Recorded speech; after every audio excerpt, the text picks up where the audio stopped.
Update version 45.0 is here, and it comes with something new in the shop, which is FastTrack. This is a new in-app purchase that costs $9 US, and you might be a little familiar with it if you played BTD5. That had a version of FastTrack too. And because this is a unique in-app purchase that can't be obtained through normal play in the game, we're going to be seeing, is it worth the $9 in this video? And I'm going to be going everything. So we're going to be looking at what types of players might like it, what types of players might not like it, how much time will it save. And to get right to it, FastTrack progresses through the first 25% of rounds with the money and hero XP that you missed given right to you. And the pros of this is pretty simple. It saves a lot of time and it skips the boring early games. So let's take a look at that, but first, if you find this video useful and you end up wanting to buy FastTrack or something else in the shop, you can use my creator code CHOMCHOM, and it's free and would be a great help.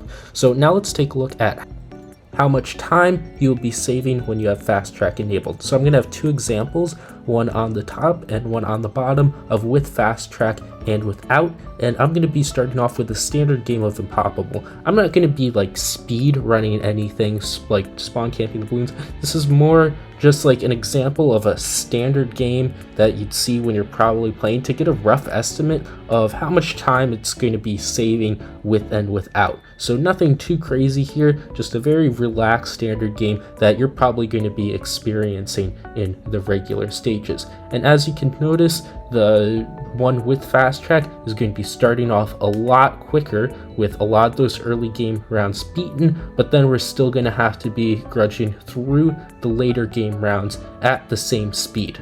As I said, this test is very rough in estimates. It's going to be depending on like what type of map you're playing, if you can kill the balloons instantly, and all sorts of that, like what towers you are using too.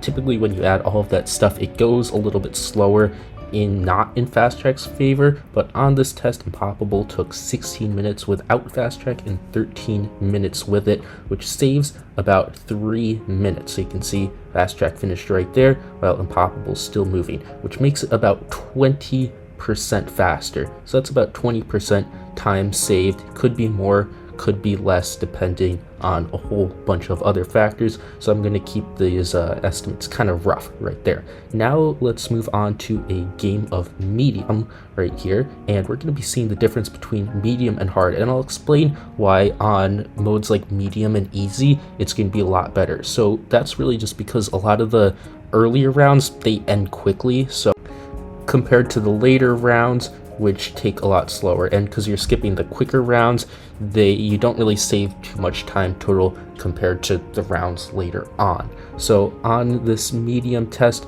we're just pushing straight through this, and then we will see that the medium game without FastTrack is going to end in about 8 minutes and 30 seconds, and with FastTrack it's going to be about 6 minutes and 20 seconds, which is 2 minutes and 10 seconds saved.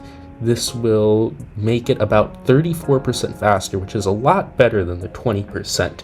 So on the easier modes, it's definitely going to be a lot quicker than on the later modes and harder modes, and as for Chimps, it doesn't work at all there.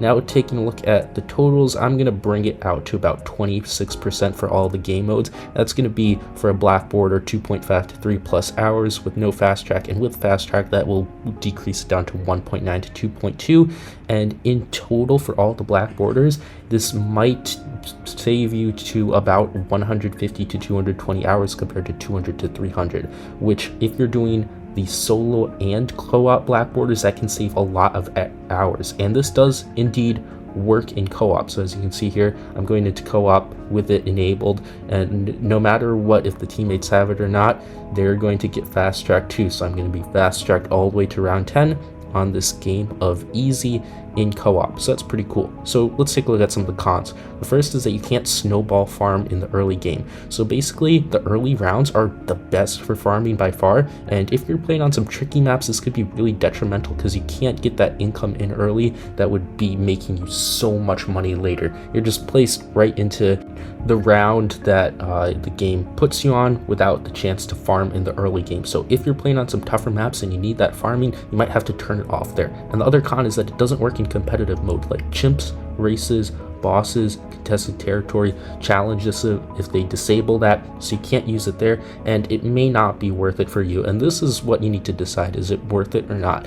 So it's going to depend on all of these factors, depending like how much you play co-op, do you only play events and stuff like that, and if you want to grind events, then it's needed. And that's pretty much it. And again, if you want to make the purchase or any other purchase in the shop, you can use my code CHOMPCHOM. It would help me out a lot and greatly appreciated. And also, if you're new here, I do a bunch of really cool videos on strategy, tips, and challenges, so you can check them out. I'll have some playlists and videos in the end screen that might help you. Thanks for watching. If you want to help out the channel, you can check out these new videos, like and subscribe for more content, support the channel by becoming a member, and joining the Discord to chat with the community. Bye!